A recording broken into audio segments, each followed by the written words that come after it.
1000 বছর তাপ দিলেন, আগুনের রং হয়ে গেছে বন্ধু কালো।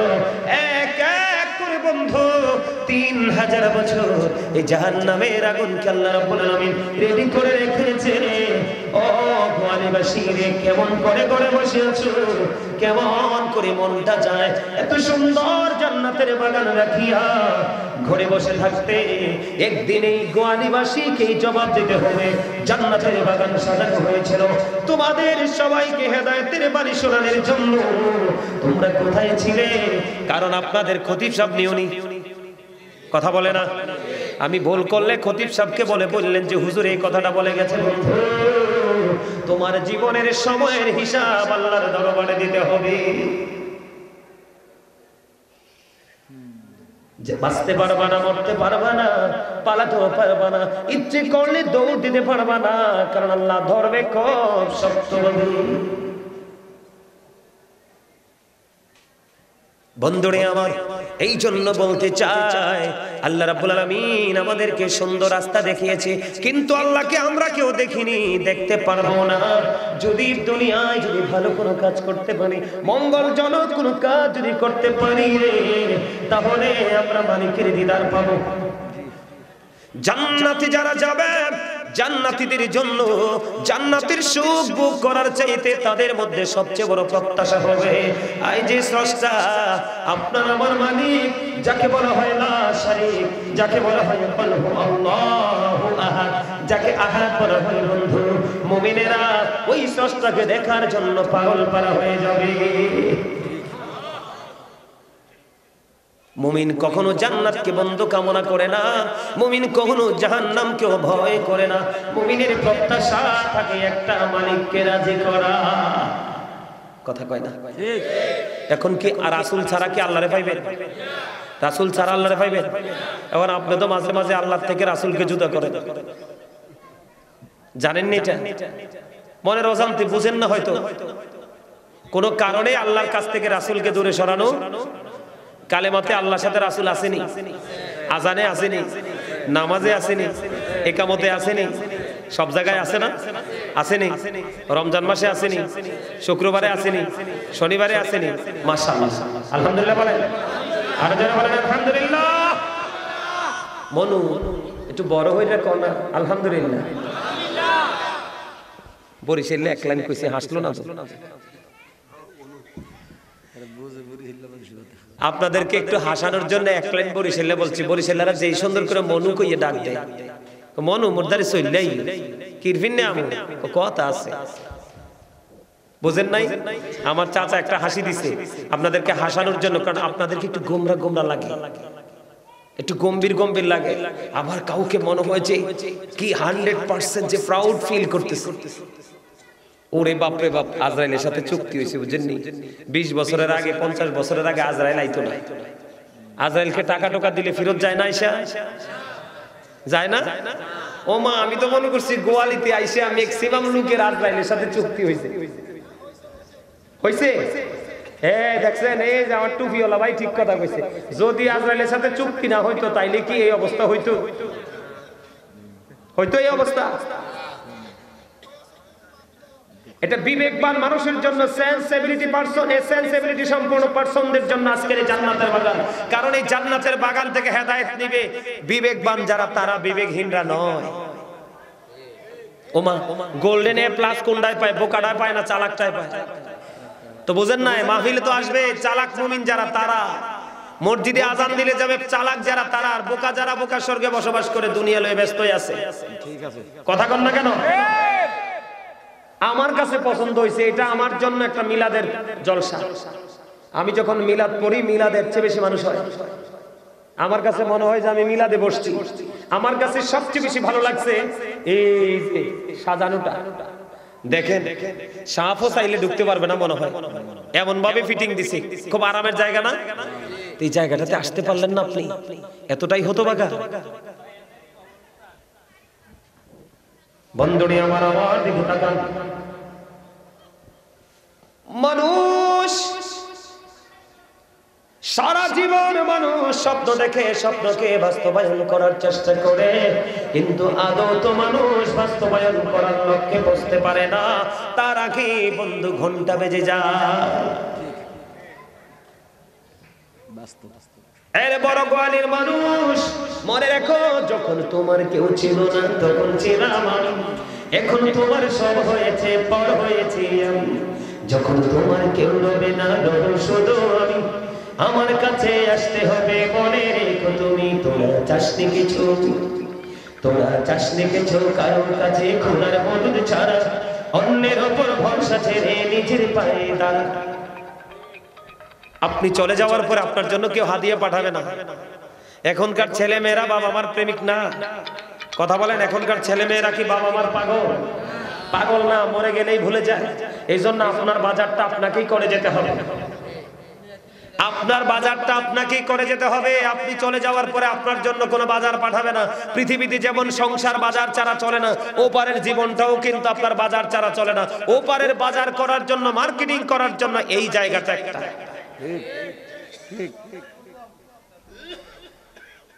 এটা হচ্ছে জান্নাতের মার্কেটিং করার জায়গা। একটু আগে আপনাদেরকে বলছিলাম না যে দেহ একটা রুহু, দেহের বাজার হয় পৃথিবীর যেই কোনো জায়গায়, আর এখানে আসছেন আপনি রুহের বাজার করার জন্য। এই জায়গাটা কিসের বাজার? রুহের বাজার। আধ্যাত্মিকতা নেওয়ার জন্য আসছেন এখানে আপনি। বুঝেন না কেন? বন্ধুরে আমার, পৃথিবীর মানুষগুলো দুরূদ করতে চাইলে করে না, জিকির করতে চাইলে করে না, কিন্তু মানুষ অনেক বেশি কমফোর্ট ফিল করে দোকানে বসে বসে মানুষের বদনাম করতে। ঠিক ঠিক ঠিক ঠিক। মসজিদে যখন ইমাম সাহেব বলে জোর সুবহানাল্লাহ জোরে বলেন, বলে না, কিন্তু চা দোকানে চা খায় আর মন দিয়ে মানুষের বদনাম করে। আপনি নামাজি হতে পারেন, আপনি হাজী সাহেব হতে পারেন, আপনি দানবীর হতে পারেন বন্ধু। আবু মুসা আশআরী রাদিয়াল্লাহু তাআলা আনহু থেকে হাদিস বর্ণিত। আমি আপনাকে বলবো, ও বন্ধু, রাসূলকে প্রশ্ন করা হলো, ইয়া রাসূলুল্লাহ, ইয়া হাবিবাল্লাহ, নবী গো, ও প্রাণের নবী, কোন মানুষটা আল্লাহর কাছে সবচেয়ে দামি গো? আমার আল্লাহ, আমার রাসূল জানিয়ে দিয়েছেন, যেই মানুষ থেকে মানুষের হাত এবং মুখ থেকে মুসলমান নিরাপদ। জোরে জোরে বলেন না সুবহানাল্লাহ। আর জোরে বলেন না সুবহানাল্লাহ। এখন আমি আপনাদেরকে হাদিস শরীফটা বলার কারণ হলো আরেকটা হাদিস শরীফ শুনাই। পাশাপাশি আল্লাহর হাবিব বলেছে, যেই ব্যক্তি দুই সোয়ালের মধ্যখান এবং দুই রানের মধ্যখানের দায়িত্ব নিতে পারবে, আমার নবীজি জানিয়ে দিয়েছে, আমি নবী তার জান্নাতের দায়িত্ব নিয়ে নেব।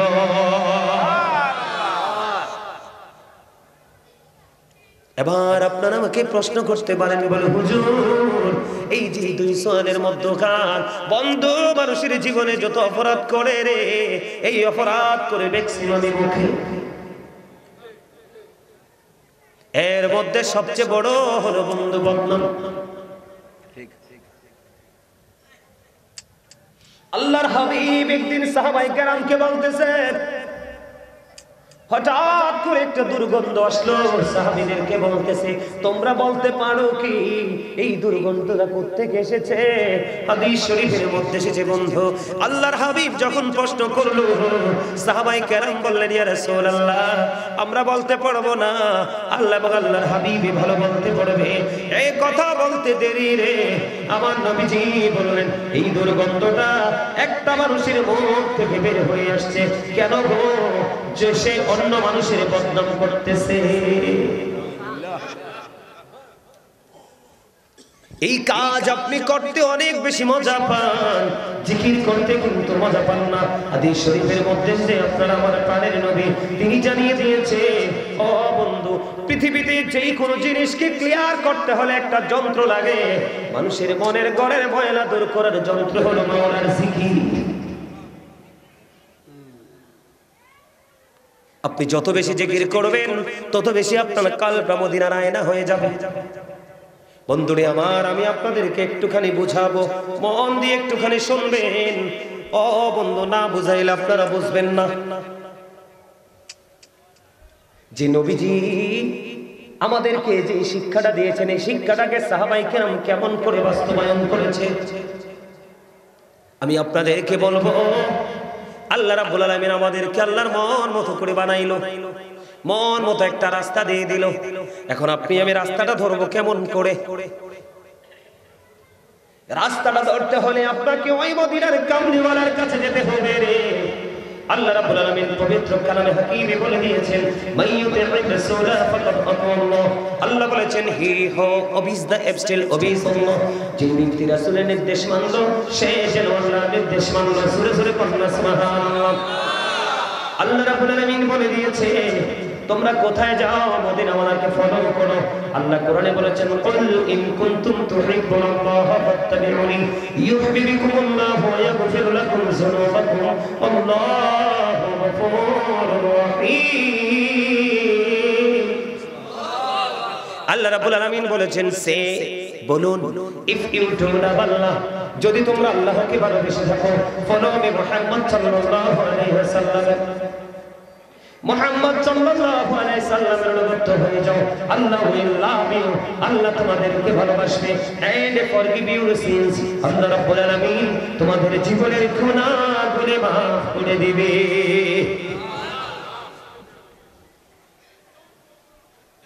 আমি আপনাদেরকে আরেকটা তথ্য দেই বন্ধু, আপনারা জানেন কিনা জানি না, কুমিল্লাতে একজন আল্লাহর ওলি ছিলেন, উনি অনেক আগেই পৃথিবী থেকে বিদায় হয়ে গেছেন। আপনারা হয়তো জানবেন, ডক্টর আহমদ পেয়ারা বাগদাদি পীর সাহেব কেবলা। একসাথে আলহামদুলিল্লাহ, অনেক বড় একজন জবরদস্ত আল্লাহর ওলি ছিলেন, যিনি বন্ধুরে আমার, যিনি পৃথিবীর বড় বড় ইহুদি রাষ্ট্রগুলোতে তিনি দানের দাওয়াত পৌঁছে দিয়েছিলেন। তিনি বোস্রা ইউনিভার্সিটির লেকচারার ছিলেন। উনি অত্যন্ত চমৎকার ভাবে আমাদেরকে উৎসাহিত করে গেছেন। তিনি বলে দিয়েছেন, তিনি ওনার লেখা কিতাবের মধ্যে বন্ধু আমি সংগ্রহ করেছি, তিনি বলেছেন, of all the great religious personalities of all prophet Muhammad রাসূলুল্লাহ সাল্লাল্লাহু আলাইহি ওয়াসাল্লাম ওয়াজ দ্য মোস্ট সাকসেসফুল। জোরে জোরে কন্না সুবহানাল্লাহ। পৃথিবীর বুকে যতগুলো নবী রাসূল এসেছে, পৃথিবীর বুকে যত নবী, প্রত্যেকটা নবী রাসূলের মধ্যে আপনার আমার প্রাণের নবী ছিলেন বন্ধু সবচেয়ে শ্রেষ্ঠ।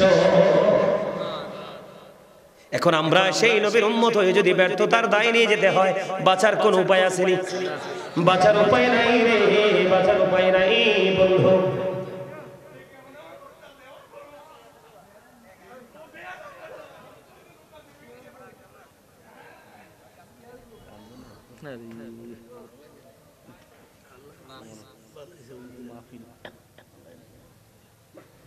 আমেরিকার গবেষক মাইকেল এইচ হার্ট তিনি বলেছেন, the 100 ranking of the most influential person in the history.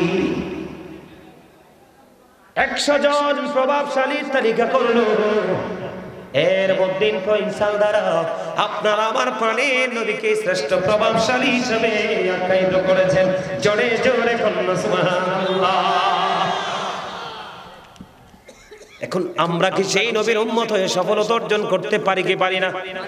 কথা বলেন না বন্ধুরে আমার। আমি রাসূলের জীবনের ইতিহাস থেকে আপনাদেরকে কিছু তথ্য দেব। আপনি যদি আল্লাহর প্রিয় হাবিবুল্লাহকে প্রাণের চাইতে বেশি ভালোবাসতে না পারেন, তাহলে আপনি জীবনে কোনোদিন রাসূলের আদর্শকে আপনার মধ্যে বাস্তবায়ন করতে পারবেন না। কারণ আপনি যাকে ভালোবাসবেন তাকে আপনার তার চলাফেরা সবকিছু আপনার করতে, তার মতো করতে মন চাইবে। কথা বলেন না কেন? এই জন্য আল্লাহ রাব্বুল আলামিন বলে দিয়েছে, সকল বান্দার জীবনে ও বন্ধু আল্লাহর দিদার সরাসরি পৃথিবীতে সম্ভব নয়।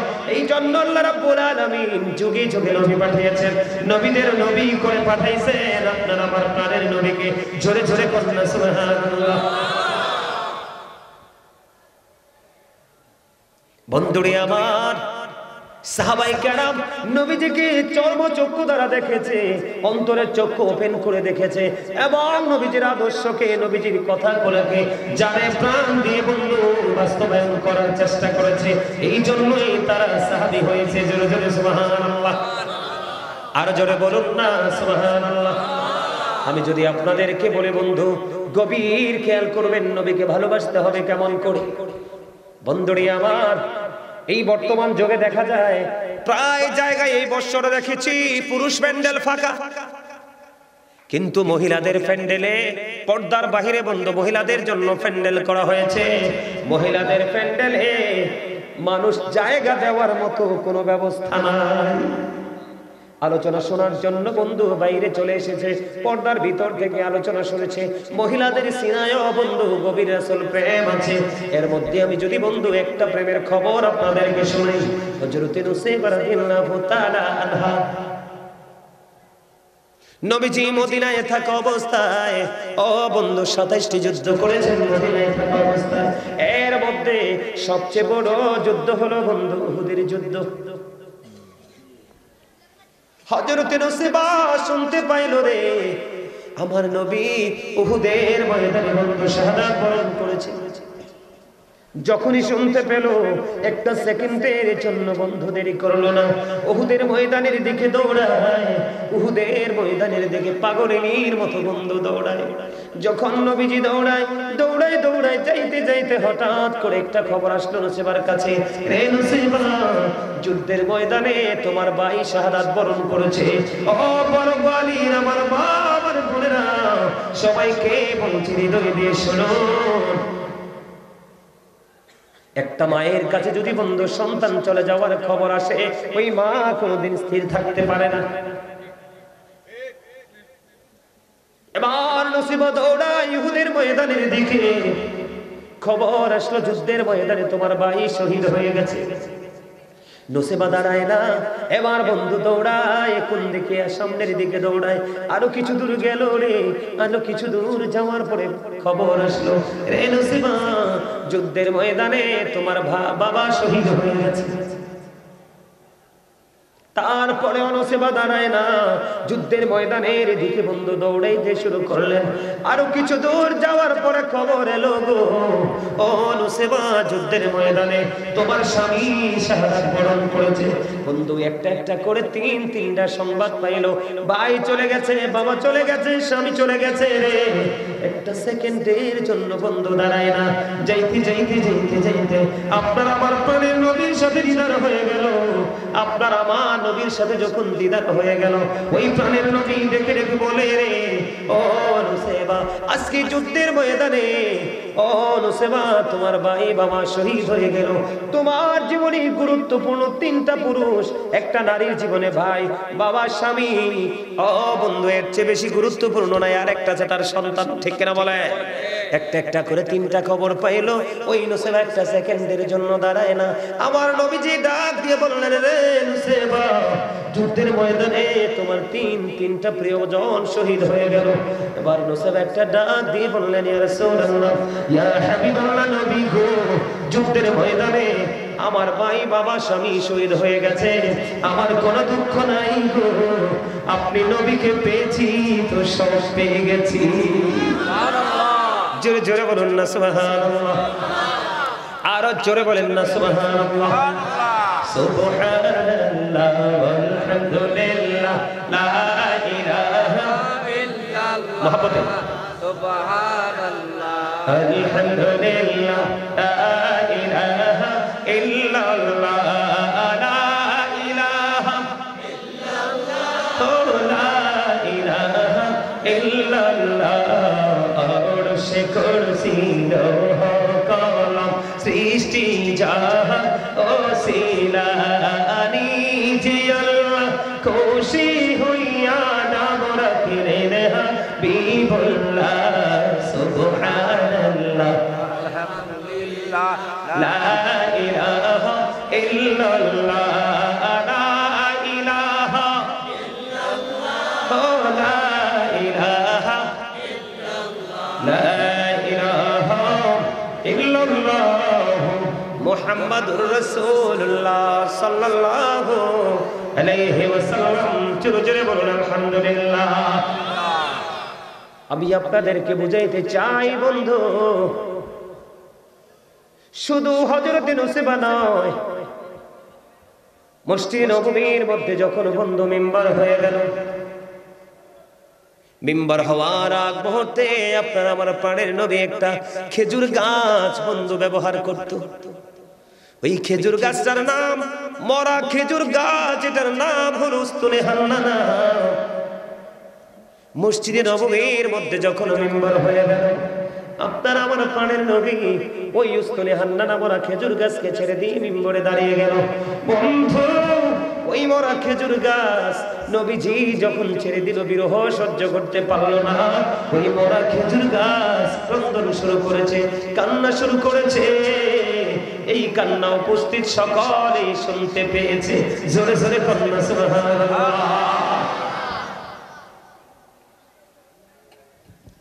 এখানেই শুধু ক্ষান্ত নয়, ও বন্ধু এখানেই শুধু ক্ষান্ত নয়, আপনারা সবাই জানেন এই খবর বন্ধু।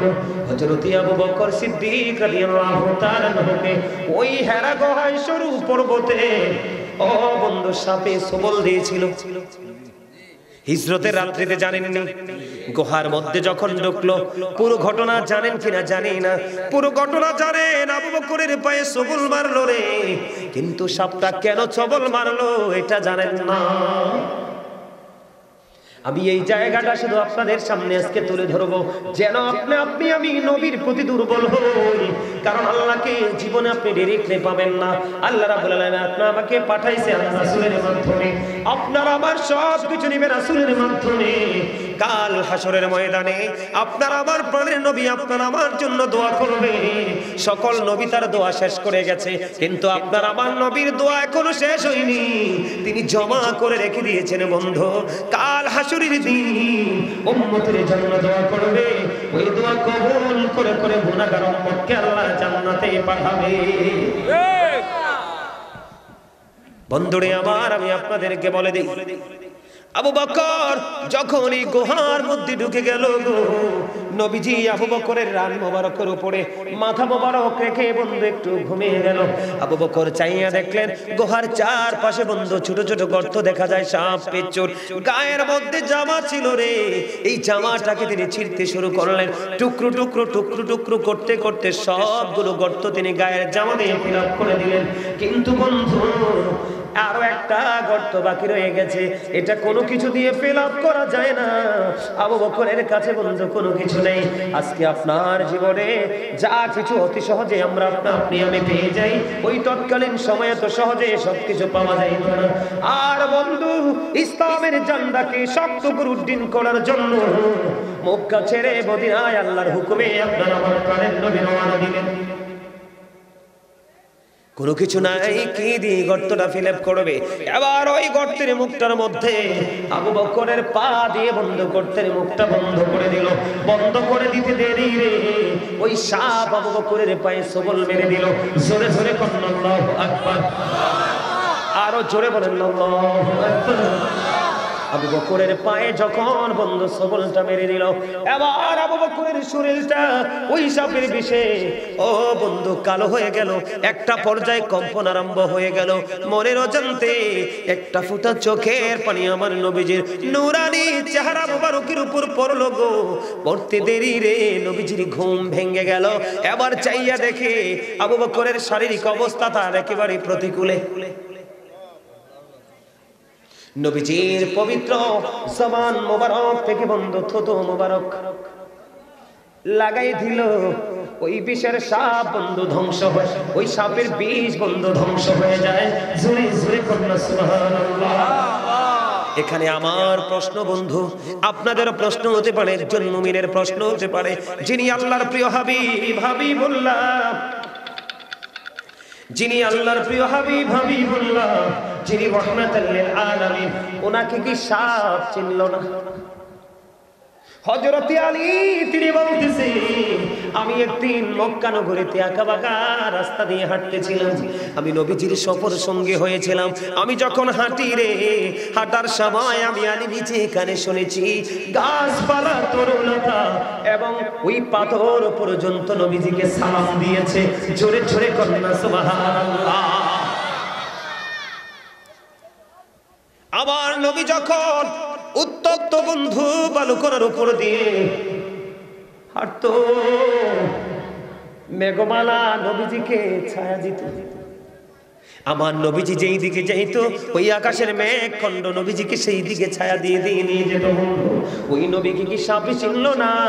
ও বন্ধু, সাপে ঠিকই চিনেছে। মজার খবর শোনেন বন্ধু, ওই সাপ আমার নবীর সঙ্গে কিছু মারার কারণ হলো, সাপটা যেদিন নবীজি ওই গুহার মধ্যে প্রবেশ করেছে ওই দিন সাপটার গর্তের মধ্যে বসবাসের বয়স হলো 1500 বছর। জোরে জোরে আল্লাহু আকবার। কত বছর? এই গর্তের মধ্যে সাপ 1500 বছর পর্যন্ত অবস্থান করতেছে। কেন গো? শুধুমাত্র পানের নবীজির দিদারের আশায়।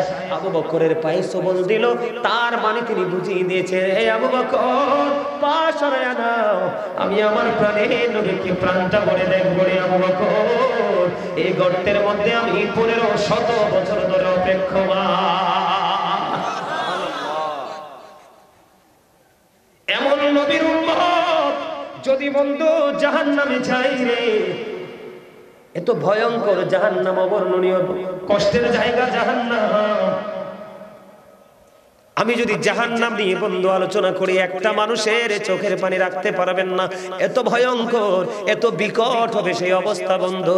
আপনারা মনে করবেন না শুধু আগুন, না বন্ধু, একদিকে আগুনে পড়বা, চামড়াটা একবারে তোমার লেগে যাবে রে, আরেক দিকে তোমার কর্ম অনুযায়ী চামড়াটা একদিক দিয়ে ছিলা হবে, আরেক দিক দিয়ে জোড়া লাগবে, এমনি করে করে কন্টিনিউ বন্ধু চলতে থাকবে।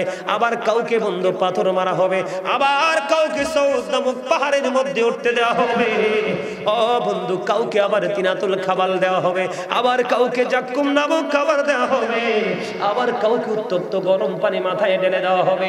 আগুনে মোমের মধ্যে আগুন লাগলে যেমনি মোম তার বডিকে বন্ধু নিশ্চিহ্ন করে দেয়, নিশ্চিহ্ন হয়ে যায়, তার চাইতে বিকট ভাবে শরীরটা মোমের মতো গলে যাবে। সেদিন কোনো ভাই বন্ধু আত্মীয় স্বজন পাড়া পুরুষে কাউকে খুঁজে পাবে না। এই জন্য বলছি, প্রাণের নবীর সাথে প্রেমের ডুরি লাগাও। ও বন্ধু, সাহাবায়ে কেরাম জঙ্গলের পশু পাখি পর্যন্ত নবীকে এমন ভালোবেসেছে, আমরা উম্মত হয়ে তার 100 ভাগের 1 ভাগও করি না। আমি আপনাদেরকে বন্ধু আরো তথ্য দেব, নেবেননি? আমি বাংলাদেশে, সারাটা বাংলাদেশ আরো 2-3 বছর আগেই বন্ধু সফর শেষ করে ফেলেছি। দেশের বাহিরেও আল্লাহ কয়েকটা দেশ ঘোরার তো সৌভাগ্য দিয়েছে, ঘুরেছি বন্ধু, দেখেছি। পাশের দেশ ভারতবর্ষেও বন্ধু মানুষ কিন্তু ইয়া পালে, গাধা,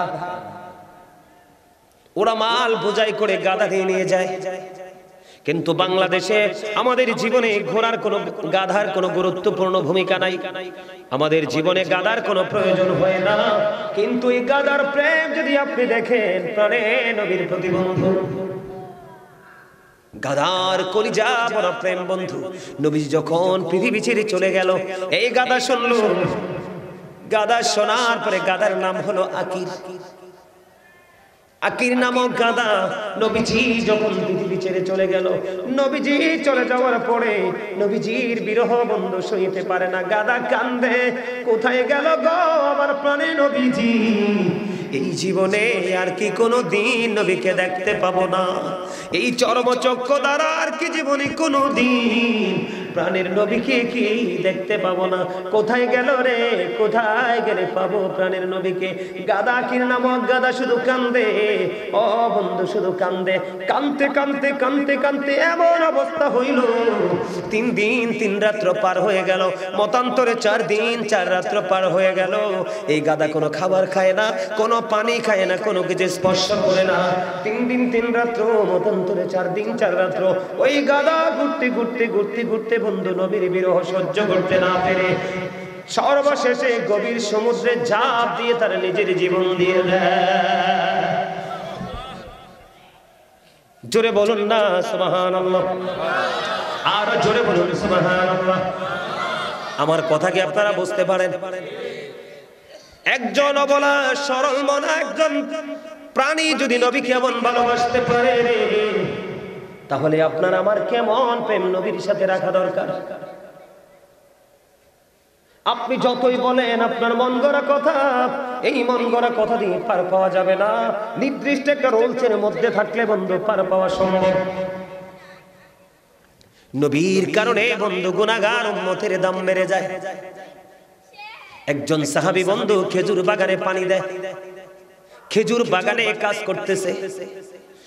নবীজি যখন পৃথিবী থেকে চলে গেল, নবীজি যখন পৃথিবী থেকে চলে গেল, এখন ওই সাহাবীর তার সুযোগ্য সন্তান ডেকে ডেকে বলছে, বাবা বাবা গো, তুমি খবর শুনছুনি? কই কি খবর? তোমার আমার কলিজার টুকরা নবী এই পৃথিবী থেকে চলে গেছে, পৃথিবী থেকে বিদায় হয়ে গেছে। বাবা বাবা গো, কলিজার টুকরা প্রাণের নবী পৃথিবীতে আর নেই। ওই সাহাবী খেজুর বাগানে দাঁড়িয়ে দাঁড়িয়ে আল্লাহর কাছে দরখাস্ত করলেন, আল্লাহ যদি সত্যি আমার নবী পৃথিবী থেকে বিদায় হয়ে যায় গো, আমি তোমার কাছে হৃদয় থেকে দরখাস্ত করে দিলাম, আমার নবী যদি পৃথিবী থেকে বিদায় হয়ে যায়, আমি তোমার দরবারে দরখাস্ত করে দিলাম, তুমি আমার চক্ষু দুইটা অন্ধ করে দাও, যেই চোখ দিয়ে আমি আর আমার প্রাণের নবীকে দেখবো না, এই চক্ষু দিয়ে পৃথিবীর আর কোনো আলো আমি দেখতে চাই না। বন্ধু কিতাব খুলে দেখলাম আল্লাহ রাব্বুল আলামিন ওই সাহাবীর দোয়া কবুল করে তাকে অন্ধ করে দিয়েছেন, সে পৃথিবী দেখে নাই। জোরে জোরে কন্যা সুবহানাল্লাহ।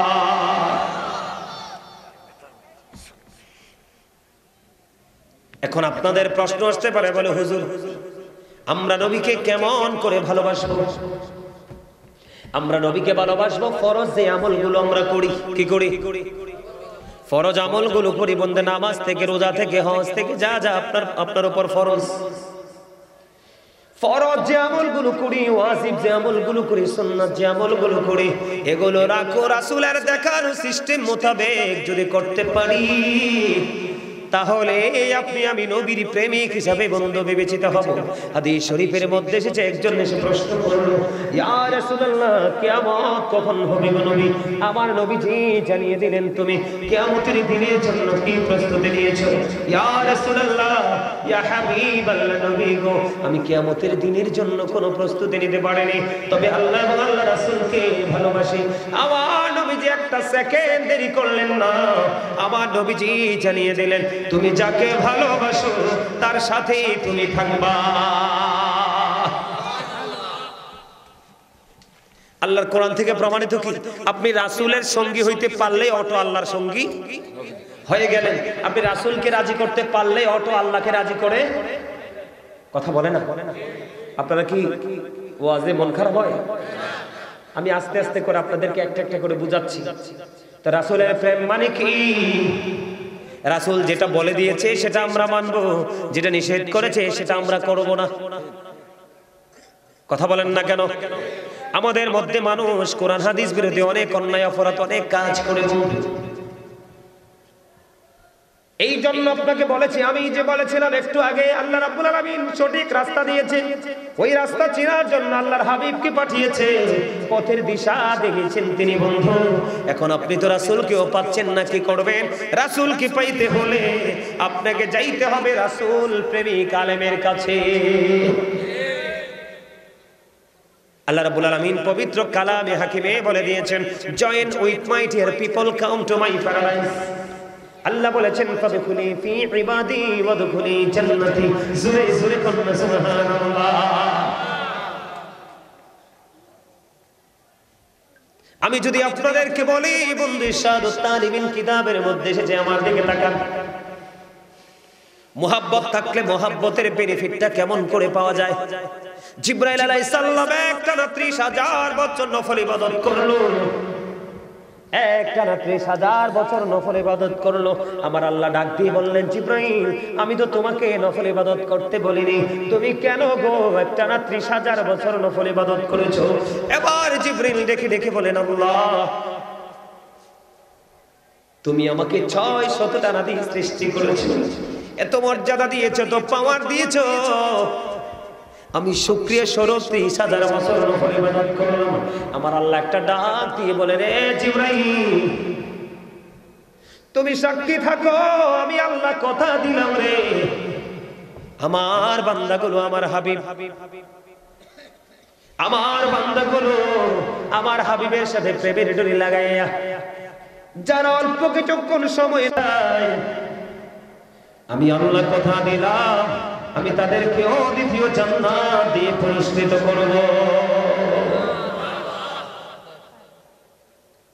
এখন আমাদের মধ্যে জন সুন্নত নফল তো নাই, ফরজ পড়তে এত কষ্ট। এখন অনেক ম্যাক্সিমাম দেখবেন ইমাম সাহেব সুন্নাত নামাজ পড়ে না, দেখবেন এটা একবারে, আর কয়েক বছর পরে দেখবেন বলবে এশারের আগে কোনো সুন্নাত নাই। কথা কন না কেন? আপনারা খেয়াল করবেন বিষয়গুলো। এই শুনছেন, এগুলো হলো কিয়ামতের আলামত। আমার দিকে তাকান, সুন্নাত পড়লে কি লস আছে? না লস আছে? এগুলো তো 5 ওয়াক্ত নামাজের সাথে যে সুন্নাতগুলো, এগুলোর মর্যাদা তো অন্যরকম, এটা নিয়ে পরে বলছি। তার আগে যেটা আপনার জীবনে কোনোদিন না পড়লেও আপনার গুনাহ হবে না, ওই রকম কয়েকটা আমলের কথা বলি। বলবো? কথা বলেন, বলবো? আপনি যদি তাহাজ্জুদের নামাজ না পড়েন, আপনাকে কি আল্লাহ গুনাহগার বলে ডাক দিবে? দিবে? কিন্তু বন্ধু, তাহাজ্জুদ হাদিস শরীফের মধ্যে এসেছে, কাল হাসরের ময়দানে একজন আহ্বানকারী আহ্বান করতে থাকবে, কে রে মধ্যবর্তী রাতের মধ্যবর্তী নামাজ পড়েছিলে? দাঁড়াও দাঁড়াও, কে রে মধ্যবর্তী নামাজ পড়েছিলে রাতের বেলা? তার মানে তাহাজ্জুদ। হাদিস শরীফের মধ্যে এসেছে বন্ধু, অল্প কিছু মুসল্লি দাঁড়াবে, তারা দাঁড়াইতে দেরি রে, সঙ্গে সঙ্গে তাদেরকে অর্ডার করা হবে, জলদি চলে যাও, বিনা হিসাবে তোমরা জান্নাতে চলে যাও। জোরে জোরে সুবহানাল্লাহ।